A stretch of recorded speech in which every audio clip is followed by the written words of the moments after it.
Welcome to hit TV. నేను మీ నిర్మల. మరి ప్రస్తుతం తెలంగాణ రాజకీయాల్లో రసవత్తరంగా రణరంగం కొనసాగుతుందని చెప్పొచ్చు.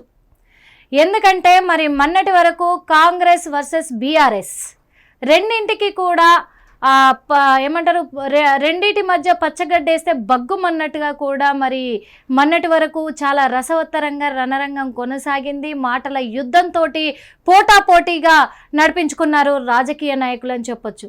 మరి ఇప్పుడు చూస్తే ప్రస్తుతము మరి తీన్మార్ మల్లన్న ఇటు కల్వకుంట్ల కవిత, అంటే తీన్మార్ మల్లన్న వర్సెస్ కల్వకుంట్ల కవిత మరి రసవత్తరంగా కొనసాగుతుంది ఈ రణరంగం అని చెప్పుకోవాలి. ఈ రణరంగ యుద్ధం అనేది ఎంతవరకు వచ్చింది అంటే, ముందుగా ఫస్ట్ ఒకటి తెలుసుకోవాలి ప్రజలు, అంటే ప్రజల నుంచి క్లారిటీ రావాలి అని కోరుకుంటున్నారు. ఇప్పుడు ప్రజల నిర్ణయం మీదే ఆధారపడి ఉంది. దానికి అర్థం ఏంటో ప్రజలే నిర్ణయించాల్సి ఉంది. ఒక మహిళతోటి ఒక పురుషుడు వాడే పదజాలమేనా ఇది అనే విధంగా కూడా ఉంది. ఇది ఎంతవరకు కరెక్ట్, ఎంతవరకు రాంగ్ అనేది ప్రజలే నిర్ణయించాలి. మరి ఎందుకంటున్నానంటే, కంచం పొత్తు మంచం పొత్తు అంటే అర్థం ఏంటో తెలిసిన వాళ్ళు ఎంతమందో మరి కామెంట్లు అయితే పెట్టండి. కామెంట్ల రూపంలో మీరు తెలియచేస్తే ఆ నిర్ణయాన్ని మరి ఏకీభవించే పరిస్థితుల్లో కూడా మా ఛానల్ ఉంది. ఇంకొకటి, మరి మీ నిర్ణయాన్ని పట్టే ఇటు రాజకీయ రంగాలు కూడా ముందుకెళ్లే అవకాశం కూడా ఉంది. ఎందుకు చెప్తున్నానంటే ఈ మాట, కంచం పొత్తు మంచం పొత్తు అంటే ఏంటి, ఒక్కొక్క దగ్గర ఒక్కొక్క విధంగా వాడతారా, ఈ భాషను వాడుక భాషలో ఒక్కొక్క విధంగా వాడతారా అనేది ఇంతవరకు క్లారిటీ రాలేదు. ఎందుకు అంటే కూడా మరి తీన్మార్ మల్లన్న విషయానికి వద్దాం. మనకి ఎవరు శత్రువులు కాదు, ఎవరు మిత్రులు కాదు. న్యాయంగా మాట్లాడదామని ఈరోజు మీ ముందుకు వచ్చాను. రాజకీయాలు ఎంతవరకు దారి తీస్తున్నాయంటే, ఆడ మగ తేడా తెలియకుండా నోటికి ఎంత వస్తే అంత, ఎంత వల్గారిటీ వస్తే అంత వల్గారిటీతో మాట్లాడడానికి తెగించేస్తున్నారు రాజకీయ నాయకులు అని చెప్పుకోవచ్చు. మరి ఇది రాజకీయ ప్రమేయమా? ఇక అందులోనైతే మరి తీన్మార్ మల్లన్నకు వెన్నతో పెట్టిన విద్య అది అందరికీ తెలిసిందే. ఎందుకంటే ఆయన ఛానల్ ఓపెన్ చేసినప్పటి నుంచి కూడా ఓకే, ఆయన అంటే గౌరవం ఉంది, కాదనట్లేదు. కానీ ఆయన వాడే ఆ పదజాలంతో ఆయన గౌరవాన్ని పోగొట్టుకుంటున్నారు. వాస్తవంగా చెప్పాలంటే ఇలా ఎందుకు చెప్తున్నామంటే, ఆయన మాట్లాడిన దాంట్లో తప్పేముంది అని చాలామంది అనొచ్చు. ఇది 100% రాంగ్ అని నేను చెప్తాను. ఎందుకు చెప్తాను అంటే కూడా, ఆయన వాడిన భాష అనేది ఇద్దరి పురుషుల మధ్య సంభాషణగా జరగచ్చు. కానీ ఒక పురుషుడు ఒక మహిళ మీద చేసే వ్యాఖ్యల పట్ల ఇలాంటి పదజాలాన్ని వాడడం అనేది 100% రాంగ్. ఇంకొక విషయం ఏంటంటే, గోడ మీద పిల్ల అనేలాగా ఉంటుంది మరి తీన్మార్ మల్లన్న పద్ధతి మాత్రం. ఇది అందరూ గమనిస్తున్నారు కూడా. ఎందుకంటున్నా అంటారా ఇంకా? అవును, తీన్మార్ మల్లన్న కూడా కోపం వస్తుండొచ్చు, కాదంటలేను. బీసీ నాయకులకు కోపం వస్తుందేమో నాకు తెలియదు. కానీ ఎందుకంటే బీసీ నాయకులు కూడా గమనించాలి. మరి తీన్మార్ మల్లన్న ఇన్ని రోజులుగా బీసీ సంఘాల కోసం, బీసీ నాయకుల కోసం, బీసీ ప్రజల కోసం ఏం చేశాడు, ఎన్నాళ్ళు పోరాడాడు, ఇది కావాలి మెయిన్. పోనీ చెప్పమనండి, నేను పలానా కాడికి వెళ్ళి పలానా వాళ్ళతోటి నేను కొట్లాడాను, పలానా వాళ్ళ దగ్గర నేను డిమాండ్ చేశాను బీసీల కోసము అని చెప్పేసి. బీసీ రిజర్వేషన్ కోసం ఆయన చేసింది ఏంటి? ఆయన చేసింది జీరో. చెప్పుకొని తిరగడం తప్ప, సభల్లో ప్రసంగించడం తప్ప ఆయన చేసింది ఏముంది? గర్వకారణం అన్నట్టుగా ఉంది ఆయన పద్ధతి.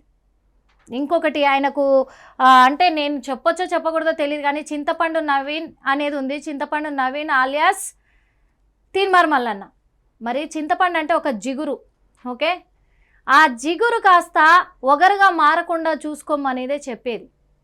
ఆడవాళ్ళతో, మహిళలతో పెట్టుకోవడం ఎందుకు? ఇప్పటి వరకు అందరితో అయిపోయింది. అన్నిసార్లు జైలుకి వెళ్ళొచ్చారు, అన్నిసార్లు దాడులు జరిగినాయి, అందరితో కూడా దెబ్బలు తిన్నారు అనుకోవచ్చు. ఇప్పుడు మహిళలతో ఎందుకు పెట్టుకుంటున్నారు? ఇన్నాళ్ళుగా లేనిది ఇప్పుడు ఎందుకు మళ్ళీ కొత్తగా ఇచ్చేస్తున్నారు మీరు అనేది ప్రజలకు అర్థం కాకుండా పోయింది. ఎందుకంటే కంచం పొత్త మంచం పొత్త, ఆమె ఎవరో కల్వకుంట్ల కవిత సెలబ్రేషన్ చేసుకోవడానికి బీసీ రిజర్వేషన్ 42% పెంచితే అది మా ఘనత, మాకు దక్కే గౌరవము, మేం చేసుకోవాలి పండగ, నువ్వెవరు చేసుకోవడానికి అని క్వశ్చన్ చేశారు కదా. ఒకటే అడుగుతాను మల్లన్న గారు మిమ్మల్ని, తెలంగాణ ఉద్యమం కోసం అమరవీరులు ఎంతోమంది ప్రాణత్యాగం చేశారు. ఆ ప్రాణత్యాగాలకు ఫలితం దక్కాలని చెప్పే కేసీఆర్ గారు ఉద్యమాన్ని మొదలుపెట్టారు. మళ్ళీ ఆ ఉద్యమ బాటలో నిలబడి చావులంచుల వరకు వెళ్ళి ఆయన ఈ తెలంగాణని సాధించారు. ఆ ఉద్యమంలోనే కల్వకుంట్ల కవిత గారు కూడా మరి తెలంగాణ ఉద్యమంలో పోరాడినప్పుడు మీరెవరమ్మా పోరాడడానికి, మా రాష్ట్రానికి మేము పోరాడుకుంటాము, మా రాష్ట్రాన్ని మేము దక్కించుకుంటాము అని చెప్పేసి ఆ రోజు ఎందుకు ముందుకు రాలేదు, ఆ రోజు ఎందుకు కొట్లాడలేదు? ఆ రోజు ఏం చిన్నపిల్లోడు అయితే కాదు కదా మల్లన్న, అంతే కదా. మరి ఆ రోజున తెలంగాణ ఉద్యమకారులు ఎంతో మంది కూడా ప్రాణత్యాగం చేశారు, విద్యార్థుల బలిదానం జరిగింది. కాబట్టి ఈరోజు మన తెలంగాణ రాష్ట్రాన్ని మనం తెచ్చుకోగలిగాము. ఆ విద్యార్థుల ప్రాణాలకు అర్థం లేకుండా పోవద్దు అని చెప్పేసి మరి కేసీఆర్ గారు ముందుండి నడిపించారు ఆ ఉద్యమాన్ని. మరి అలా అనుకుంటే మీరు ఈ మాట కూడా అనొచ్చు, కేసీఆర్ గారు చేసిందేముంది అక్కడ అని చెప్పేసి. ఓకే, నేను దానికి కూడా అగ్రి అనుకుందాము. కానీ పొట్టి శ్రీరాములు గారు కూడా ప్రత్యేక తెలంగాణ రాష్ట్రం కోసం ఎన్నో నిరసనలు, ఎన్నో నిరాహార దీక్షలు చేశారు. మరి ఆయన సాధించలేదు కదా? చెప్పండి, అంత గొప్ప నాయకుడే సాధించలేకపోయాడు. మరి కేసీఆర్ గారు ఘనతనా కాదా? అది ఒప్పుకొని తీరాల్సిందే. ఒకప్పుడు మీరు కూడా ఒప్పుకున్నదే. ఆ రోజున కూడా ఎక్కడో ఫారెన్లో ఉండి అక్కడ తన జీవితాన్ని, విలాసవంతమైన జీవితాన్ని గడపాల్సిన కవిత గారు ఇక్కడికి వచ్చారు, మరి ఉద్యమ బాటలో నడిచారు, జైళ్ళ పాలయ్యారు, అన్నీ చేశారు.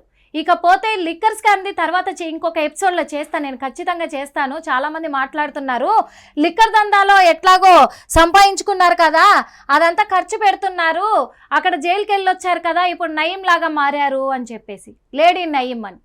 లేడీ నయీం మరి కవితక్కనా తీన్మార్ మల్లన్ననా మీరే చెప్పాలి. ఎందుకంటే ఎప్పటికప్పుడు నోటికి ఏదొస్తే అది, ఎక్కడ అంగైతే అక్కడ గోడ మీద పిల్లిలాగుండి ఇక్కడ నుంచి వీళ్ళ సపోర్ట్ దొరుకుద్దా, ఇక్కడ నుంచి వీళ్ళ సపోర్ట్ దొరుకుద్దా, నాకు ఎవరైతే సపోర్ట్ చేస్తారో, ఎవరైతే కోట్ల డబ్బులు నాకు అప్పచెప్తారో వాళ్ళ వైపు తిరుగుతాను అంటే ఫస్ట్ వాళ్ళని తిడతారు మీరు. వాళ్ళ ఏమున్నాయో లొసుకులన్నీ బయట పెడతారు. పెట్టిన తర్వాత వాళ్ళు వచ్చి మీతో కాంప్రమైజ్ అయ్యి కూర్చున్న తర్వాత బాక్సులు అంటే పెట్టెలు మీకు పంపించిన తర్వాత మళ్ళీ వీళ్ళ వైపు నుంచి వీళ్ళది వదిలేసి వీళ్ళని పక్కన పెట్టేసి వీళ్ళని పొగుడుకుంటా మిగతా వాళ్ళని తిడుతూ ఉంటారు. ఎన్నిసార్లు మారుస్తారు ఇట్లా? అంటే ఇది వెన్నతో పెట్టిన విద్యే కదా మీకు. నేను అన్న దాంట్లో తప్పేం లేదు కదా.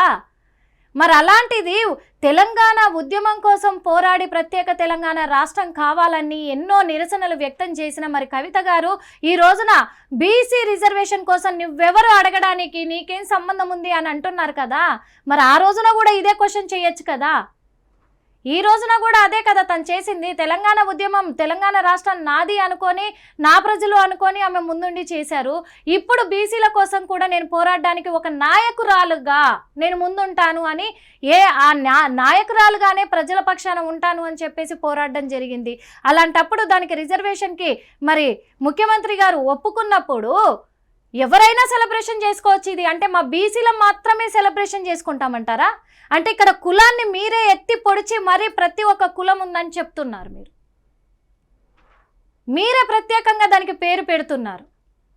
ఇక్కడ ఎవరిది తప్పు? దాడి చేశారు, నన్ను మర్డర్ చేయడానికి వచ్చారు, నన్ను చంపేయడానికి వచ్చారని చెప్తున్నారు కదా. ఎక్కడ నిన్ను చేసింది నాకు అర్థం కాలేదు. మిమ్మల్ని ఎక్కడ కూడా చేయలేదు, సారీ నిన్నందుకు. ఎందుకంటే పెద్దవాళ్ళు కూడా అందులో గౌరవించాలి కాబట్టి. అందుకు మరి మీ మీద దాడి చేయడానికి కాదు, అడగడానికే వచ్చారు. ఒక ఆడపిల్లను మీరు అసభ్యకరంగా మాట్లాడిన పదజాలం అది ఖచ్చితంగా చెప్తున్నాము ఈ రోజున. ఎందుకంటే మీరు ఒక జర్నలిస్ట్, సీనియర్ జర్నలిస్టు, ఒక జర్నలిస్ట్ వాడాల్సిన పదాలు కావు అని చాలామంది అంటూ ఉంటారు. వాళ్ళు ఆచితూచి మాట్లాడాలి అంటారు. ఇక్కడ మరి నీ నిస్సహాయత ఎక్కడ ఇదవుతుందో మాకు అర్థం కావట్లేదు. నిస్సహాయతను కోల్పోయి ఒక నిస్సహాయత స్థితిలో ఇలా మాట్లాడడం అనేది చాలా బాధాకరంగా ఉంది. కంచం పొత్తు మంచం పొత్తు అంటే మాకు తెలిసినంత వరకు, మీకు తెలిసిన భాషలో మీరు చెప్పారు. ఒక ప్రముఖమైన ఛానల్ వాళ్ళు అడిగితే మరి కంచం పొత్తు మంచం పొత్తు అని వాడుతున్నారు కదా. ఇదేలా అంటే కంచం పొత్తు అంటే అందరు కూర్చొని భోజనం చేసేది, అందుకు కంచం పొత్తు అంటారు. ఇక మంచం పొత్తు అంటే బియ్యం అందుకోవడం అనేది మిమ్మల్ని వింటున్నా నేనైతే. స్నేహితులు జెంట్స్ అయితే చెప్పుకుంటారు, అరే మేము చిన్నప్పటి నుంచి కంచం పొత్తు మంచం పొత్తురా, ఒకే కంచంలో తిని ఒకే మంచంలో పడుకున్నాము అని చెప్తారు. అదే ఒక మగ మనిషికి ఆడ మనిషికి ఇద్దరం కంచం పొత్తు మంచం పొత్తు అని ఆవిడ చెప్పరు. కంచం పొత్త లేకపోతే బియ్యం పొత్త అనాల్సి ఉండే కదా మీరు. ఈ ఉద్దేశం లేకపోతే ఇంకొకటి మంచం పొత్త మనకేమైనా అన్నారు మీరు. బాగా ఒకసారి రిపీట్ చేసుకొని చూడండి. మంచం పొత్త మనకేమైనా అంటే ఇది ఎంతవరకు కరెక్ట్ అనిపించింది మీకు? ఒక ఆడపిల్లని అంత అగౌరవంగా మాట్లాడడానికి మీకెవరిచ్చారు హక్కు అని మేము అడుగుతున్నాం వాస్తవంగా. ఇక్కడ మరి మీ మీద యాక్షన్ తీసుకునే అవసరం ఉందా లేదా? ఇంకొకటి, మీరు ఎప్పుడు కూడా నాలుక నరం లేని నాలుక అంటూ ఉంటారు కదా, అలా నరం లేని నాలుకలాగా మీరు మాట్లాడుతూ ఉంటారు. ఎప్పటికప్పుడు అందితే జుట్టు అందకపోతే కాళ్ళు అన్నట్టుగా మాట్లాడుతూ ఉంటారు కదా. మీకు ఏది ఇష్టమైతే అది స్క్రీన్ పైన మరీ ఎక్స్ప్లెయిన్ చేసుకుంటూ మాట్లాడుతూ ఉంటారు కదా.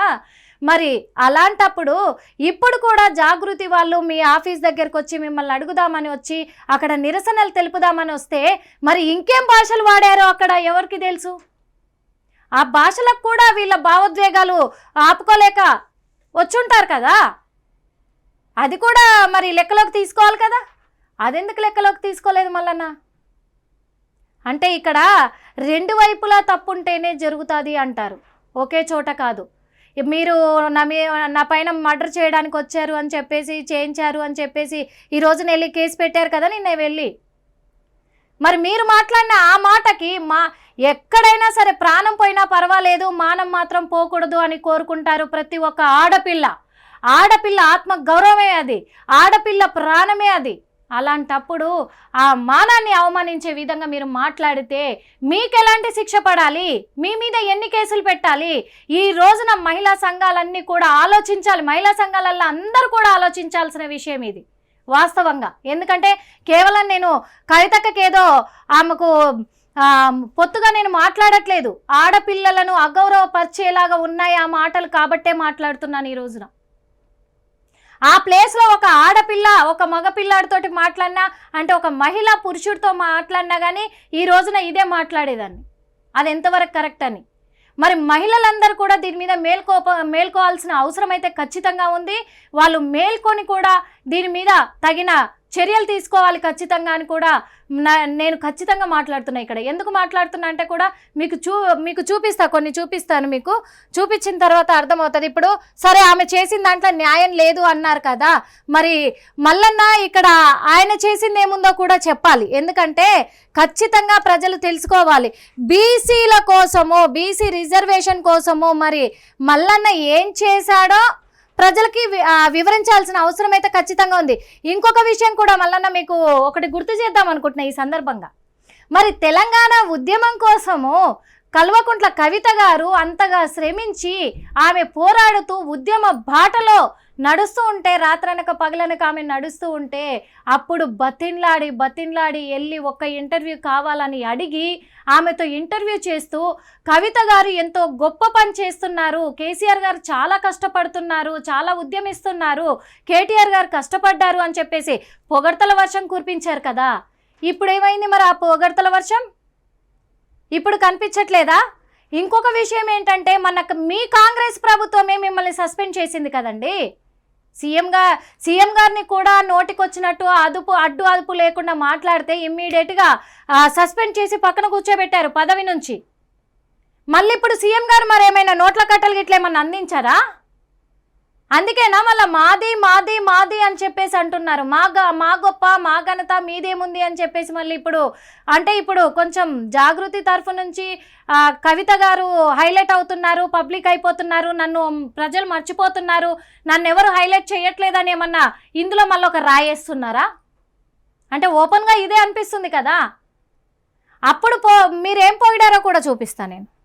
మీదే తీన్మార్ ఒక ఛానల్లో ఉంది కదా. అమ్మా నమస్తే తల్లి, బాగున్నావా? మంచిగా మస్తున్నా, సూపర్ ఉన్నా. నాకేంది మంచిగానే ఉన్నా. ఇక అందరిని కలుస్తున్నా అంటే మంచిగా ఉన్నట్టే కదా. కేటీఆర్ కష్టపడ్డాడు, హరీష్ రావు కష్టపడ్డాడు, కేసీఆర్ కూడా కష్టపడ్డాడు. వీళ్ళు నిలబడే హక్కున్నది, పరిపాలించే హక్కున్నది. మీరేమో తెలంగాణ కోసం కొట్లాడిన వాళ్ళు కాంగ్రెస్ వాళ్ళేమో తెలంగాణ ఇచ్చిన బట్టి ఊగుడుతోలేమో మేము చిన్నమ్మ పాత్ర చేసినామంటే మరి పబ్లిక్ ని ఎవరు ఎటు డిసైడ్ చేయమంటున్నామో ఏ వాదానికి ఏమంటున్నామో. నేను అనేది ఏంటంటే మొదలు పెట్టింది ఎవరు మొదలు పెడితే వీళ్ళందరూ అనాల్సి వచ్చింది జై తెలంగాణ అన్నది పబ్లిక్ ఆలోచిస్తున్నారు. 12 ఏళ్ళ నుంచే కళ్ళు చూస్తున్నారు కదా పబ్లిక్, కళ్ళు మూసుకొని లేదు. విన్నారు కదా, ఇగో బతుకమ్మ కేసీఆర్ కష్టపడ్డాడు, కేటీఆర్ కష్టపడ్డాడు, హరీష్ రావు కష్టపడ్డాడు, తెలంగాణ కోసం కల్వకుంట్ల కవిత గారు పోరాటం చేశారు. బతుకమ్మ అని పేరు పెట్టి మీరే పిలిచినప్పుడు ఇప్పుడు ఆ బతుకమ్మ బతుకు మీదే దెబ్బ కొట్టేలాగా మాట్లాడితే ఇదెక్కడ న్యాయం అని ప్రజలే గమనించాలి. మరి ప్రజలకు మళ్ళొక్కసారి ఈ ఆయన మాట్లాడిన మాటలు ఒకసారి గుర్తు చేద్దామని చెప్పేసి ఈ వీడియో గ్యాదర్ చేశాను. అది కూడా వెతకంగా దొరికింది. ఎందుకంటే ఫస్ట్ మన మైనస్లు కూడా మనం గమనించుకోవాలి. రాజకీయాలలో ఎంత దూరమైన వెళ్ళొచ్చు, ఎంత నీచంగానైనా ప్రవర్తించవచ్చు అంటే ప్రజలు చూస్తూ ఊరుకోరు ఖచ్చితంగా ఈ మాట. మరి బీసీ వాళ్ళు కూడా, బీసీ ప్రజలు కూడా ఇదంతా కూడా గమనించాలి ఎంతవరకు కరెక్ట్ అనేది. ఇక మీకు ఇది చూపిస్తాను. బీసీల కోసం ఎమ్మెల్సీ కవిత ఉద్యమాల క్రమం. ఓకే, జనవరి 26, 2024 నుంచి చూసుకుందాము. రౌండ్ టేబుల్ సమావేశం హైదరాబాదు. ఫిబ్రవరి 6 అలాగే 2024 రౌండ్ టేబుల్ సమావేశం వరంగల్. ఫిబ్రవరి 6 రౌండ్ టేబుల్ సమావేశం కరీంనగర్. ఫిబ్రవరి 7 రౌండ్ టేబుల్ సమావేశం వికారాబాద్. మార్చి 11 రౌండ్ టేబుల్ సమావేశం నల్గొండ. నవంబర్ 25, 2024 డీడీకేటెడ్ బీసీ కమిషన్కు సమగ్ర నివేదిక. డిసెంబర్ 22, 2024 పద్మశాలి సంఘంతో సమావేశం. డిసెంబర్ 6, 2024 జోగినీల సంఘంతో సమావేశం. డిసెంబర్ 7, 2024 మ్యాదరి సంఘంతో సమావేశం. డిసెంబర్ 11, 2024 వడ్డెర సంఘంతో సమావేశం. డిసెంబర్ 12, 2024 వంశరాజు సగర ఉప్పర రజక సంఘాలతో కూడా సమావేశం. డిసెంబర్ 12, 2024 బీసీ సంఘాలతో విస్తృత స్థాయి సమావేశం. డిసెంబర్ 24 అలాగే 2024 ముదిరాజ్ సంఘము మరియు విశ్వకర్మ సంఘాలతో సమావేశం. డిసెంబర్ 26, 2024 శాలివాహన కుమ్మర సంఘము మరియు కటిక సంఘాలతో సమావేశాలు.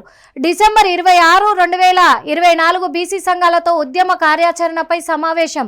మరి 27 డిసెంబర్ 2024 నిజామాబాద్ బీసీ సంఘాల ఆధ్వర్యంలో పూసల ముదిరాజ్, పద్మశాలి, మొండిబండ రజక నాయక బ్రాహ్మణ, కుమ్మర, యాదవ, గౌడు, దాసరి, జంగమ, నాగాసి, రెడ్డిక, వీర, శైవ, మున్నూరు కాపు, పేరిక, మేర సంఘం నాయకులతోటి అక్కడ కూడా సమావేశం. జనవరి 3, 2025 ఇందిరా పార్క్ వద్ద మహాధర్నా. జనవరి 23, 2025 ముఖ్యమంత్రికి ఎమ్మెల్సీ కవిత లేఖ. ఫిబ్రవరి 15, 2025 రౌండ్ టేబుల్ సమావేశం ఖమ్మం. ఫిబ్రవరి 28, 2025 రౌండ్ టేబుల్ సమావేశం నాగర్ కర్నూల్. మార్చి 29, 2025 రౌండ్ టేబుల్ సమావేశం Kamareddy. Okay, June 17 round table సమావేశం మెదక్. బీసీ బిల్ కోసము జూలై 17 రైల్ రోకో ప్రకటన కూడా చేయడం జరిగింది.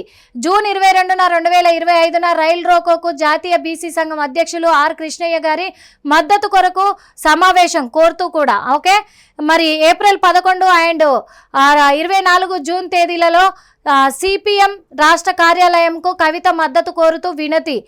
జూన్ 24, 2025 న్యూ డెమోక్రసీ కార్యాలయంకు ఎమ్మెల్సీ కవిత. ఇవన్నీ కూడా ప్రకటించిన నాటి నుండి నేటి వరకు రైల్ రోకోకు పెరుగుతున్న మద్దతు. ఇప్పటికే మద్దతు ప్రకటించిన 32 బీసీ కులాల సంఘాల రాష్ట్ర కార్యవర్గాలు కూడా ఉన్నాయి. అంటే ఇక్కడ మనము చూసుకున్నాము ఇంత చరిత్ర ఆమెకి ఉంది. మరి ఎక్కడెక్కడ ఎప్పుడెప్పుడు ఎలాంటి బీసీ సంఘాలను అందరినీ కూడా కలుస్తూ ఉంటే, అన్ని జిల్లాలకు వెళ్ళి కలుస్తూ ఉంటే, రాష్ట్ర వ్యాప్తంగా బీసీల కోసం పోరాడుతూ ఉంటే ఇన్ని రోజులుగా ఏం చేశారన్నట్టు మరి మల్లన్న గారు.